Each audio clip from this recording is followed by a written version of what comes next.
메시지 10번 개요조감 요한복음에 계시된 영광과 영광스럽게 됨. 로마서 1번에서 영광이 무엇인지 설명해 주고 있습니다. 영광은 하나님의 속성 중 하나로서 찬란하게 표현되신 하나님의 표현을 의미합니다. 구약 성경에서 하나님의 영광을 상징하는 단어들 중에 그룹이 있습니다.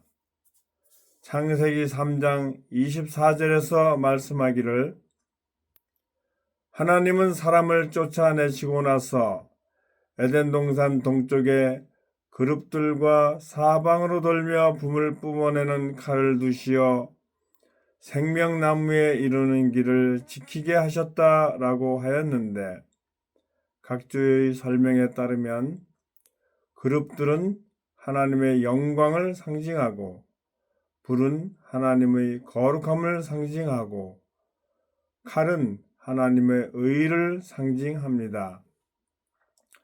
그리고 하나님의 이러한 속성들은 죄 있는 사람들에게 주어진 요구사항들이지만 이러한 요구사항들을 죄인들 스스로는 충족할 수 없었기 때문에 그리스도께서 십자가에서 모든 것을 포함하여 죽으심으로 말미암아 하나님의 영광과 거룩함과 의의 요구를 충족해 드리는 것이 필요했음을 보여줍니다.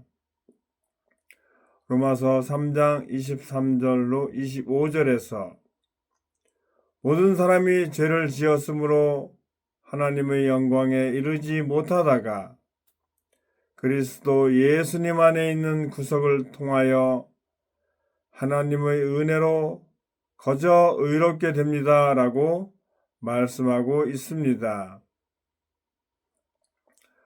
로마서 2번에서 하나님의 영광은 하나님의 경륜과 내재적으로 연관된다고 하였습니다.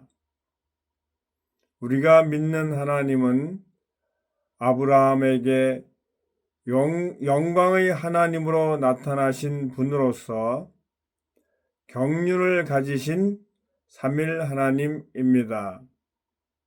하나님의 경륜은 하나님의 단체적인 표현을 산출하기 위해 그분 자신을 우리 안에 분배하시는 하나님의 계획과 안배이며, 이 하나님의 경륜을 통해 우리는 하나님의 영광 안으로 이끌려 들어갑니다.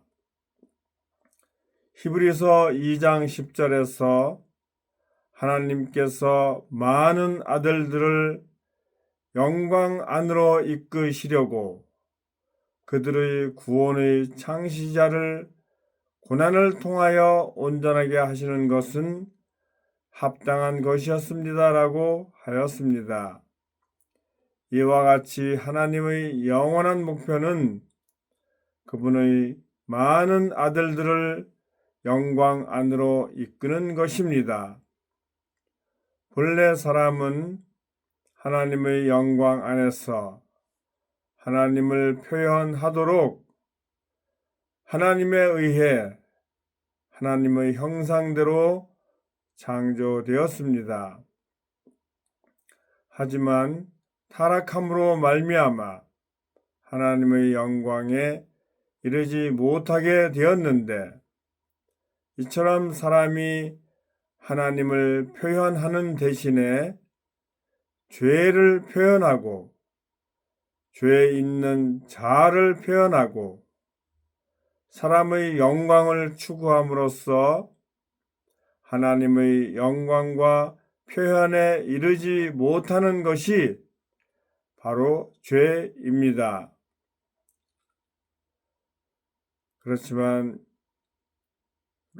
로마서 3장 23절로 24절에서 모든 사람이 죄를 지었으므로 하나님의 영광에 이르지 못하다가 그리스도 예수님 안에 있는 구속을 통하여 하나님의 은혜로 거저 의롭게 됩니다라고 말씀하였듯이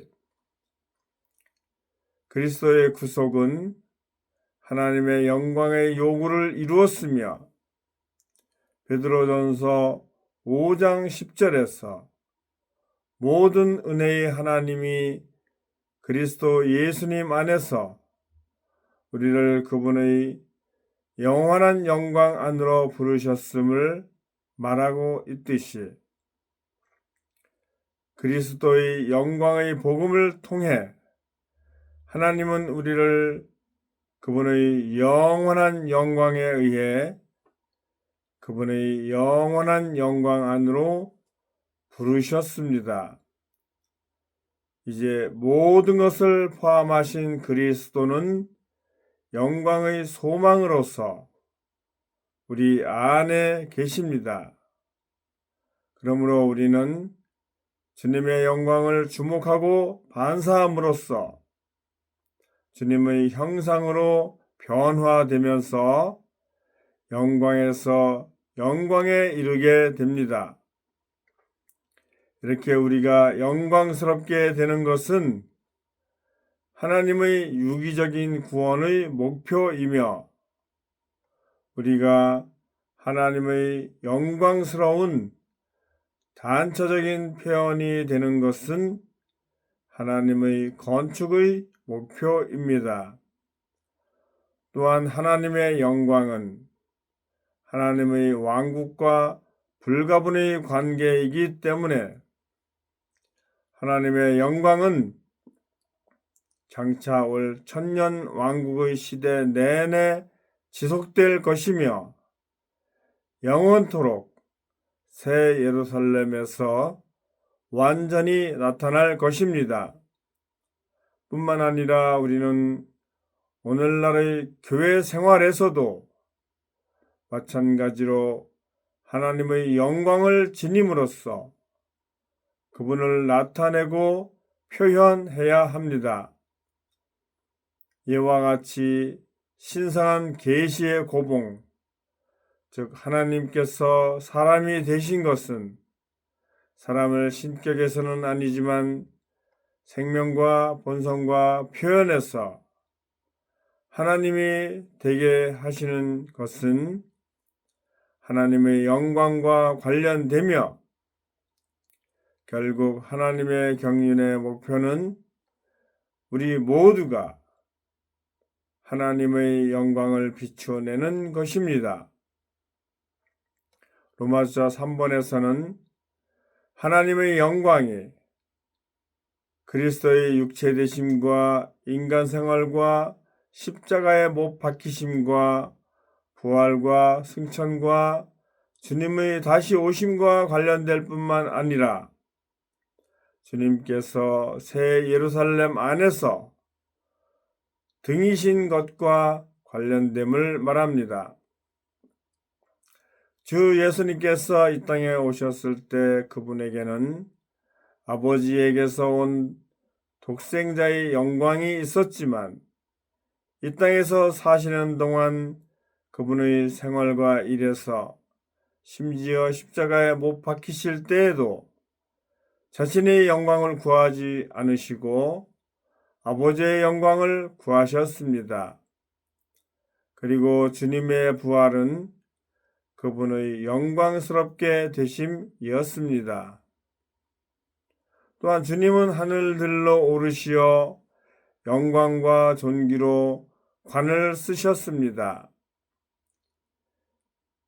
이제 곧 주님은 누가복음 21장 27절 말씀과 같이 능력과 큰 영광을 가지고 다시 오실 것이며 영원토록 새 예루살렘 안에서 등이신 어린 양은 빛이신 하나님으로 빛을 비추시어 하나님의 영광으로 새 예루살렘을 밝게 하실 것입니다.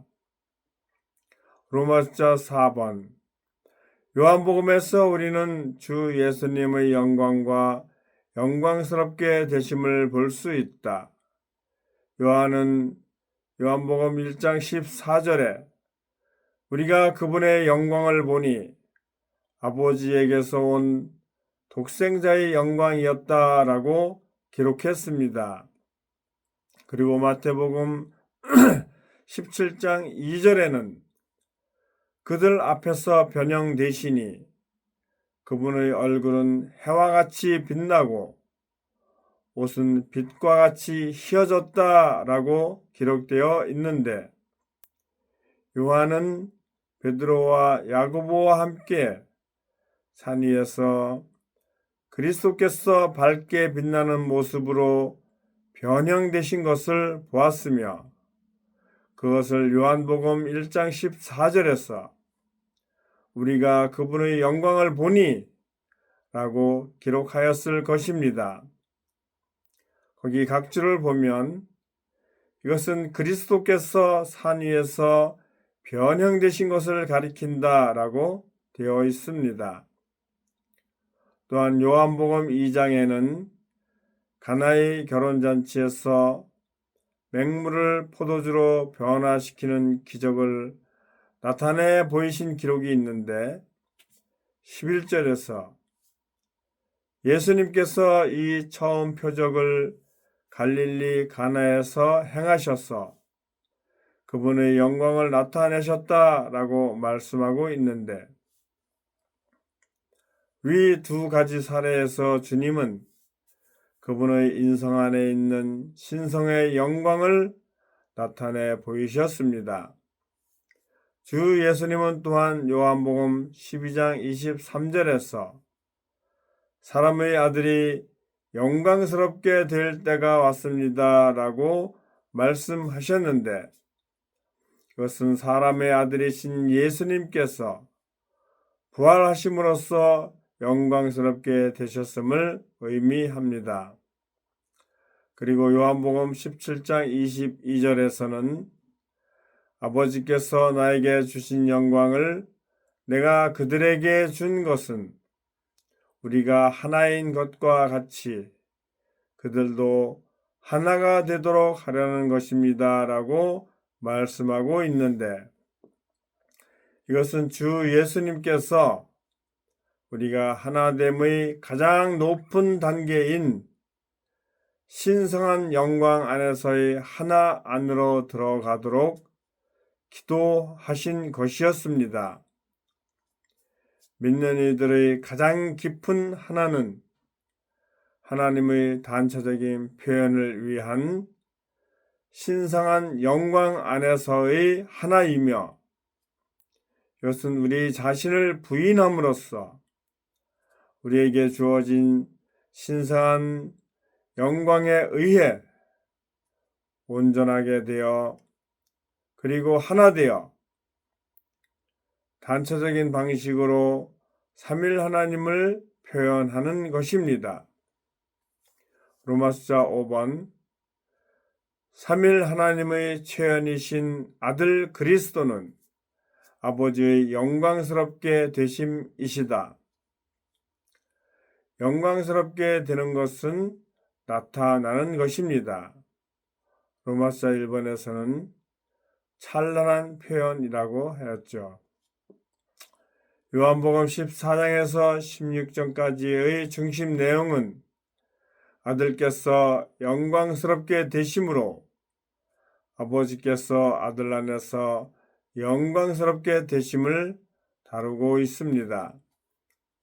주님은 이제는 사람의 아들이 영광스럽게 되었고 하나님도 사람의 아들 안에서 영광스럽게 되셨습니다 라고 영광스럽게 되심에 대해 말씀하셨고, 그런 다음에 영광스럽게 되심을 위해 기도하셨습니다.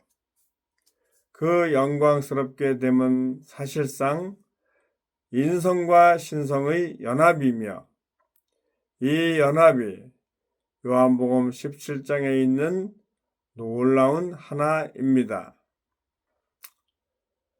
주님은 그분의 부활 안에서 아버지에 의해 신성한 영광으로 영광스럽게 되셨습니다. 뿐만 아니라 오늘날에는 교회에 의해 아들께서 영광스럽게 되심으로 아버지께서 아들 안에서 그리고 아들을 통해 영광스럽게 되실 것입니다. 그리스도의 믿는 이들이 놀라운 상호 내재의 하나 안에서 아들 안에 계신 아버지와 유기적으로 연결되므로 아버지께서 영광스럽게 되십니다. 이러한 신성한 영광스럽게 됨 안에서 삼위 하나님께서 인성 안에서 영광스럽게 되시고 인성이 신성 안에서 영광스럽게 됩니다.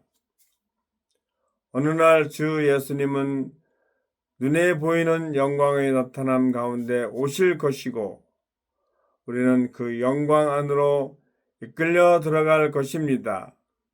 아멘, 할렐루야.